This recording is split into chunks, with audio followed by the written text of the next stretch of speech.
Hello everyone, my name is Adam Woodruff and welcome to Story Drama.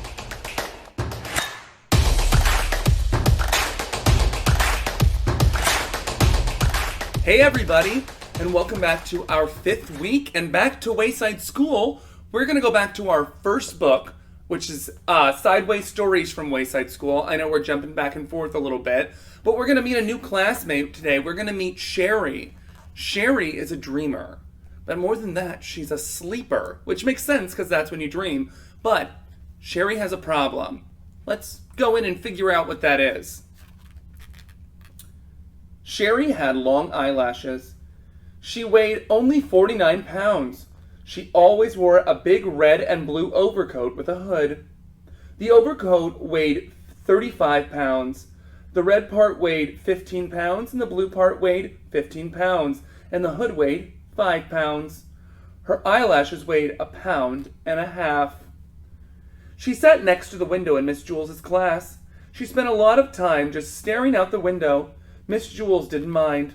Miss Jules said that a lot of people learn best when they stare out a window. Sharie often fell asleep in class. Miss Jules didn't mind that either. She said that a lot of people do their best learning when they are asleep. Sharie spent all of her time either looking out the window or sleeping. Miss Jules thought that she was the best student in the class. One afternoon, it was very hot. All of the windows were open, yet Sharie still wore her red and blue overcoat. The heat made her very tired. Miss Jules was teaching arithmetic. Sharie pulled the hood over her face, buried herself in her coat, and went to sleep. "Miss Jules," said Kathy, "Sharie is asleep." "That's good," said Miss Jules. "She must be learning something." Miss Jules continued with the lesson. Sharie began to snore. "Miss Jules, Sharie is snoring," said Kathy. "Yes, I can hear her," said Miss Jules. "She must be learning an awful lot today. I wish the rest of you could be like her." Sharie began to toss and turn. She flopped over on top of her desk and then rolled over to the top of Kathy's desk. Then she rolled back the other way.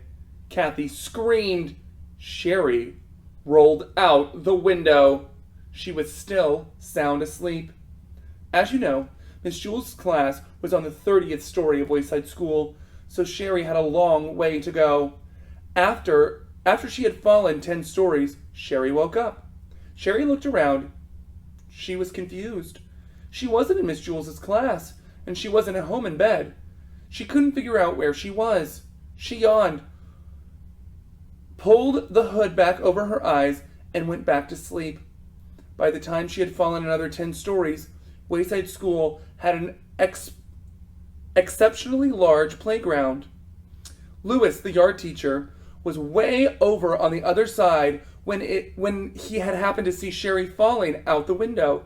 He ducked under the volleyball net, hurled past the kickball field, hopped over the hopscotch court, climbed through the monkey bars, sped across the grass, and caught Sharie just before she hit the ground. The people in Miss Jules' class cheered. Sharie woke up in Louis's arms. "Darn it, Louis," she said. "What did you go and wake me up for?" "Well, I'm sorry, Sharie," said Louis. I'm sorry, she repeated. "Is that all you can say? I was having a wonderful dream until you woke me up. You're always bothering me, Louis. I can't stand it." She laughed and hugged him around the neck. Louis carried her back up 30 flights of stairs to Miss Jules' room. That evening, when Sharie went to bed, she was unable to fall asleep. She just wasn't tired. Well, that's no way to thank somebody for saving your life, right? Sharie's a little weird, but she's a really good dreamer. Let's go figure out how to create our own dreamland together. Come on! All right, everybody. So we learned about Sharie today. Sharie is a young girl in Miss Jules' class. Sharie is really good at sleeping and dreaming, more importantly. But what I think is the best thing that Sharie can do is she relaxes really well. Today we're going to learn about, as an actor, how to relax our body and how to get into our state on stage. All right? So a lot of the times you have to use your imagination because you will look out at the audience, and what do you see? You see people looking back at you. But you're not on stage as an actor. You might be in a train station, or in space, or in a magical forest, and you have to pretend that the audience is that place, okay? So today we're going to learn how to visualize that using all of our senses, okay? But for our warm-up, what we're going to do is we are going to do something called a one-armed wake-up. We will wake up one limb of our body, whether it's our arms, legs, our torso, or our head, one at a time until our whole body is awake, okay? So what I need you to do is I need you to find a spot on the floor, make sure it's clean, and make sure you're not going to hit anything, because we're going to move around our arms a little bit. We're going to make it seem like our arms and our legs are separate creatures than we are. So find a spot and lay down on your back, okay? Just lay down on your back, palms facing down, everything else facing up, and just close your eyes. I will be the one talking now, so just focus on what you're doing. First, I want to work on our breath really quick. Remember, when you breathe in for your breath support, you want a really big breath that'll make your tummy get really big. So breathe in through your nose and then out through your mouth. Ready? Big tummy, and breathe out. Let's do that one more time. I'm already feeling more relaxed. First thing you're going to do is you're going to go to your right arm, or whichever arm you would like to start with, and you're going to wake it up. Wake it up. I'm going to use my hand like a mouth, because that sounds really fun. I'm going to use my imagination a little bit. And I'm going to give a big yawn. Ready? I'm going to look around. I'm going to sniff. And I'm going to wake up my second arm with my first one. I'm going to tap, tap, tap. It's always okay to use sound effects. All right. Give a big yawn from your second arm. And it makes your first arm yawn again. Look around, seeing who woke them up.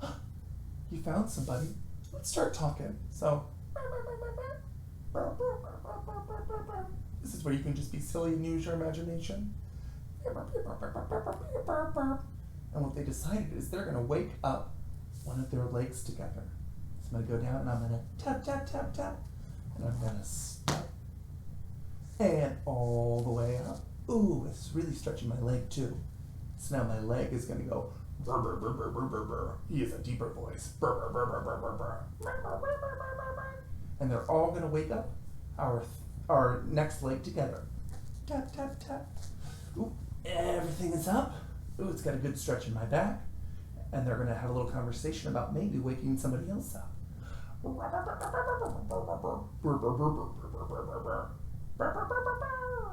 we're going to wake up my torso. Ready? Knock, knock, knock, knock, knock. And I'm going to stand up now using everything but my head. My head is going to remain asleep, kind of dangling like a puppet. Let's do it. Whoop. Standing up. And now, on the count of 3, we're going to shake our full body, starting at our toes, working our way up until our head is awake. Ready? 1, 2, 3. Wiggle those toes. Wiggle those knees. Wiggle those hips. Shake that booty. All the way up. Shake those shoulders.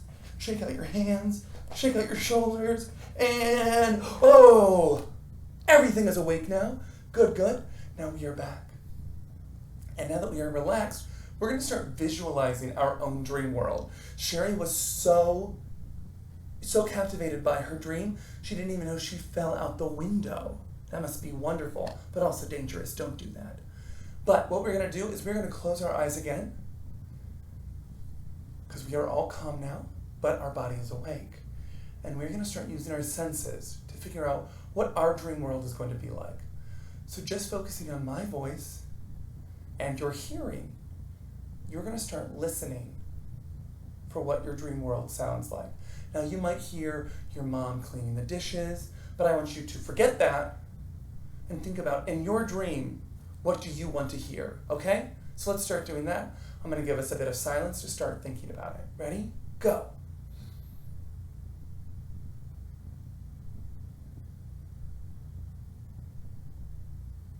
Now you can start saying out loud maybe what you're hearing. I hear some birds and I hear some squirrels. So I'm thinking that my dream world is outside. All right, let's use our noses now. So keep listening. I have my birds and my squirrels. Keep listening to what your world sounds like. And now I'm going to take a big breath in, just like we did before, through our nose and out our mouth. And I'm going to smell something in my world. Ready? Go.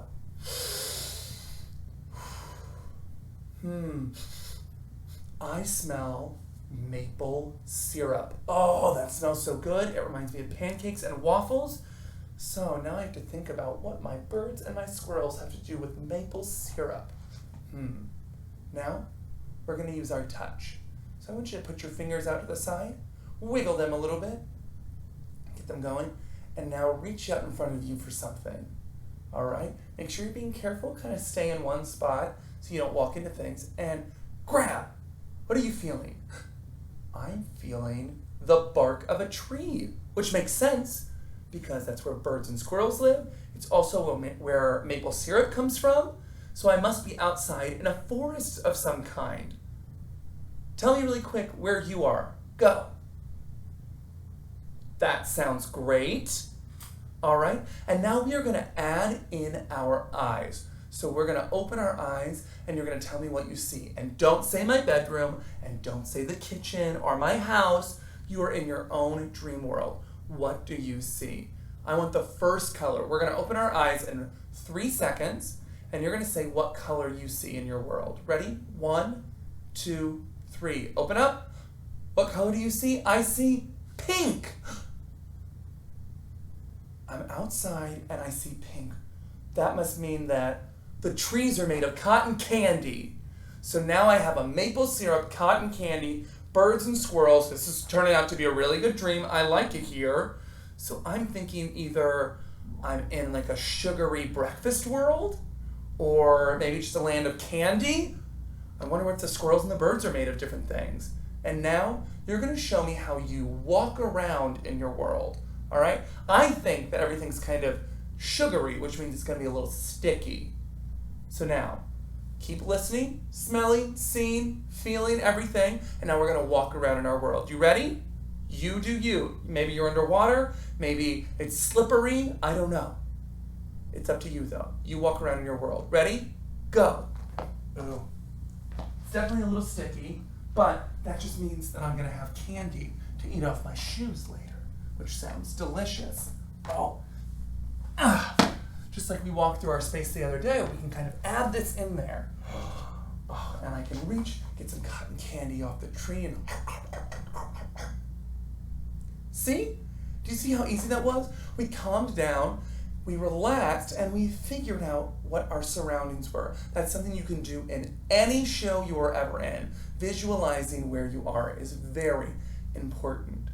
Now, I don't want this to be the last dream world that you think of, all right?